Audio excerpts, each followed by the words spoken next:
This could probably go without saying, but being a slave would have been a really, really bad way to spend your life. But being a slave owner? Well, that doesn't seem like the worst gig in the world. And on a broader level, countries built their economies on slavery. So why did they give it up? I mean, it sounds like it should have been an obvious answer, because it was evil or because people got nicer. But those simple answers don't hold up. Slavery was part of humanity for at least 10,000 years, probably more, and in virtually every part of the world. The Greeks did it. The Romans did it. The Chinese, the Arabs, the Africans, even Catholic popes had slaves. And at least one had actually been a slave. Virtually every society on Earth had some form of slavery, and nobody seemed to think twice about it until suddenly they did. And then, in about 150 years, it all collapsed. I'm Ken LaCourte, and I try to answer questions that make some people squirm. And today's elephant in the room: why did humanity abolish slavery? It didn't magically become unprofitable. Slaves didn't all escape, and the moral arguments had existed for centuries without much effect. And there wasn't one hero who convinced everyone of its evil, although no human being on Earth did more to abolish slavery than this guy, and virtually no one knows his name. So we'll first look at religion and morality, because after thousands of years, they did play a role. And then we'll look at how modern slave rebellions changed the cost-benefit analysis, and how all of it changed the economics of slavery. And finally, we'll take a look at one country's crusade that brought slavery to a much quicker end, and how that country was influenced by a single viral image. Okay, so for most of history, religion and morality were used to justify slavery, not challenge it. And why not? The Old Testament includes rules for how to treat slaves. Jesus never condemned it. Paul told slaves to obey their masters. The Quran regulates ownership and doesn't ban it either. In the ancient world, faith and slavery went hand in hand. It was simply accepted, part of the natural order woven into both scripture and society. The earliest moral and legal codes often priced people by rank. Accidentally kill a noble, pay gold. Kill a slave, pay a whole lot less. Worth was pegged to a class or a clan. But things started to change in the Enlightenment age. In the late 1600s, intellectuals like John Locke and Voltaire, they laid the groundwork for ideas of liberty, natural rights, and universal reason.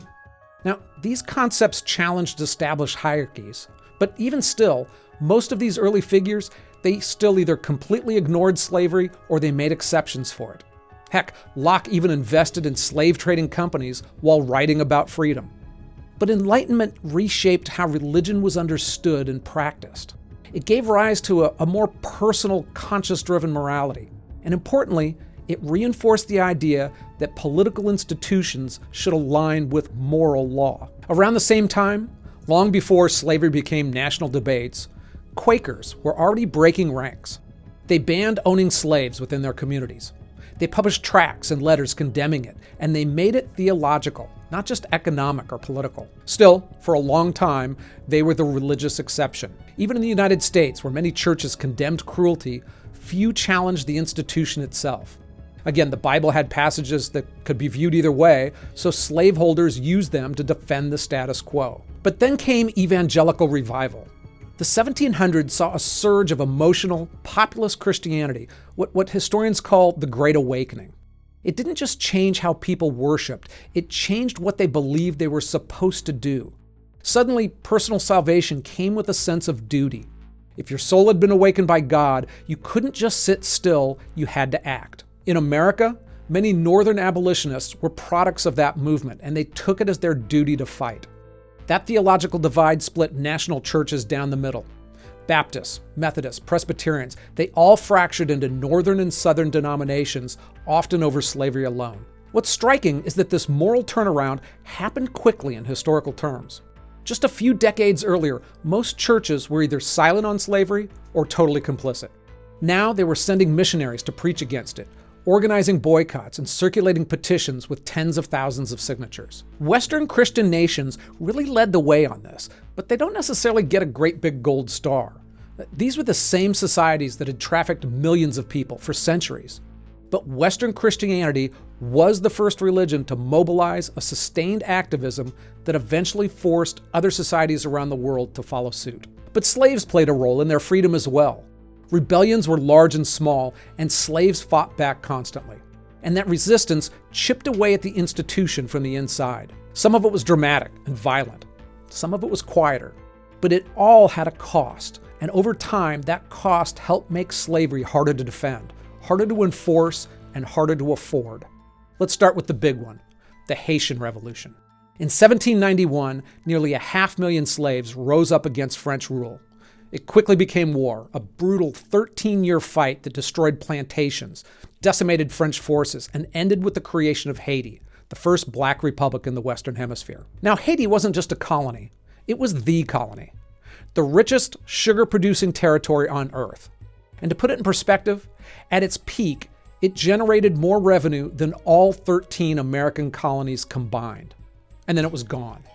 And that sent shockwaves through the whole slave-owning world. And Haiti wasn't an isolated case. 40 years later, in Jamaica, 60,000 slaves sparked an uprising known as the Baptist War. It only lasted 10 days before British troops crushed it, but that rattled Parliament. And just a year later, Britain passed the Slavery Abolition Act, freeing nearly 1 million slaves across the empire. Mass revolts like this weren't common, but when they happened, they hit hard. They shattered the myth that slavery was stable. They scared investors, and they forced political hands. But slave revolts are as old as slavery itself. The Spartacus Rebellion in 73 BC terrified Rome. So slaves have always resisted. Why did it now seem to matter in the 18th and 19th centuries? The biggest difference? Scale. The Europeans had taken slavery and they really industrialized it. By the 1700s, it had moved from household or urban labor to mass-scale plantations, especially in the Caribbean and the American South. That created dense, majority slave population areas, and they were harder to control. And the stakes were higher as well. Cotton, sugar, tobacco exports. These were huge parts of nations' GDPs. A successful revolt didn't just burn a few crops, it could affect a country's entire economy. After the Haitian Revolution, French investors had lost millions, and people noticed. Importantly, these were also happening at the same time that new morality was taking hold, and a single rebellion could help shift public opinion and government action. But full-scale revolts weren't the only threat. Every day across the American South and beyond, slaves resisted in quieter, harder to track ways. They worked slower, broke tools, faked illness, and thousands escaped entirely.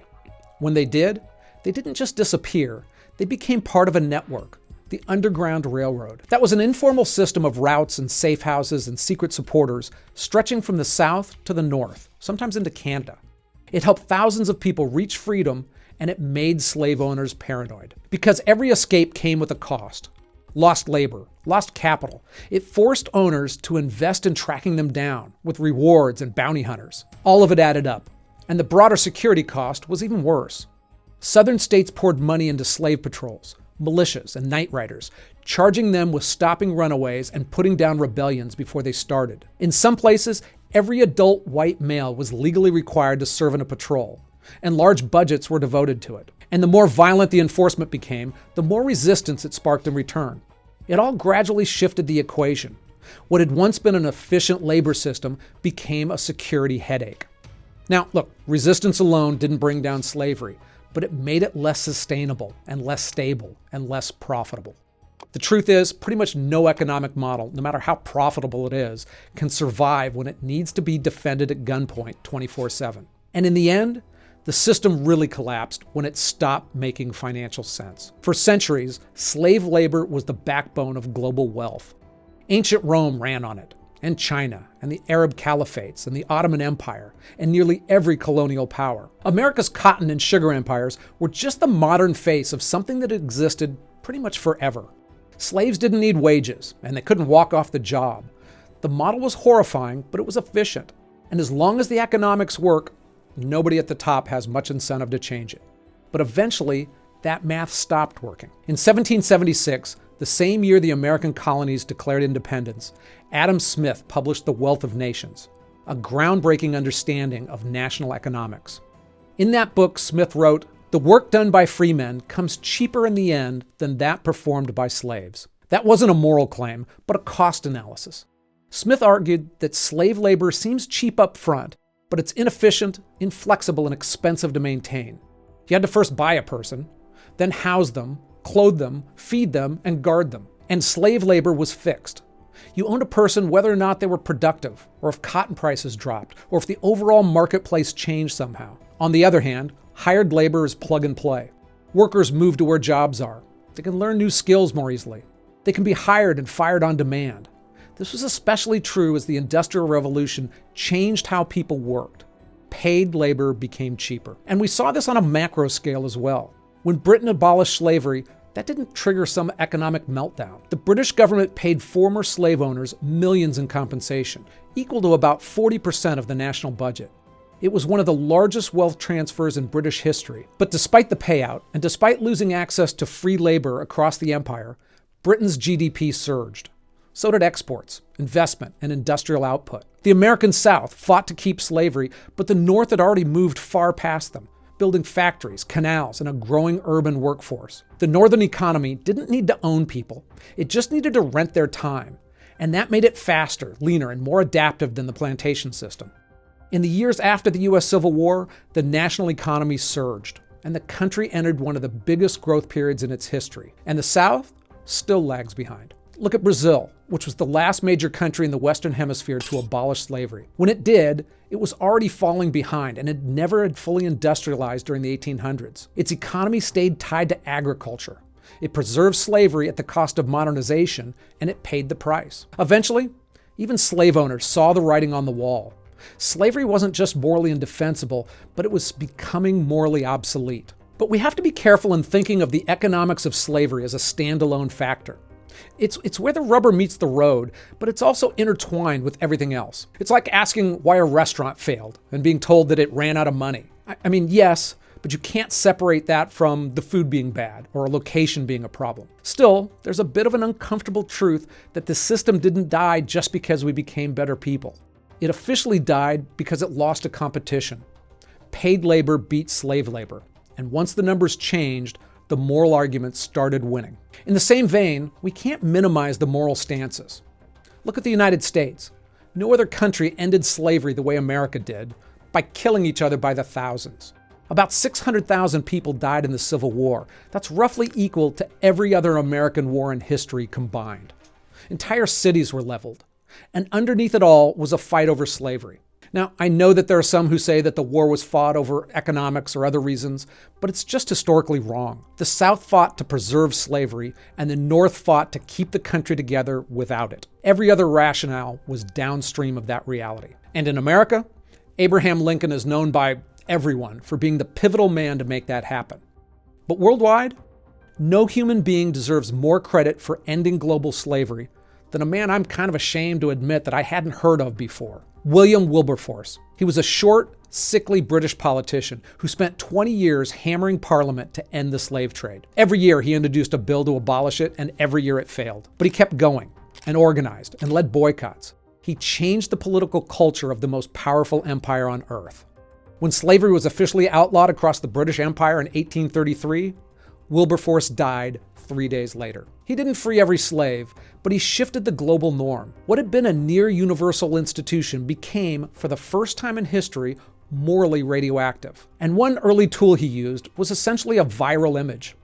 Abolitionists had printed a cutaway drawing of the slave ship Brooks, a simple black and white engraving showing 454 enslaved Africans packed below deck like cargo, row after row of bodies laid out in perfect, horrifying symmetry.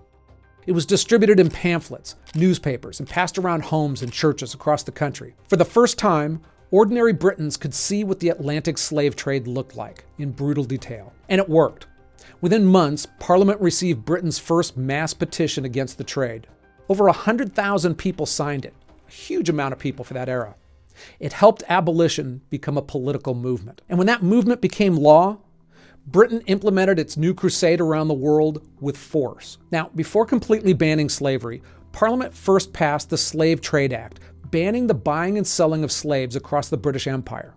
British ships could no longer transport slaves, and British merchants could no longer profit from it. It struck a serious blow to the transatlantic slave trade. And the Royal Navy launched the West Africa Squadron, a permanent patrol mission designed to hunt down illegal slave ships along the African coast. For nearly 60 years, the squadron chased smugglers, boarded vessels, and liberated captured Africans mid-journey. It wasn't easy. Slave ships were fast, and the West African coastline is massive. But over that time, they seized over 1,600 slave ships and freed more than 150,000 Africans. In the process, about 1,500 British soldiers died. And it wasn't cheap either. At times, the squadron absorbed up to half of the entire Royal Navy's operating budget.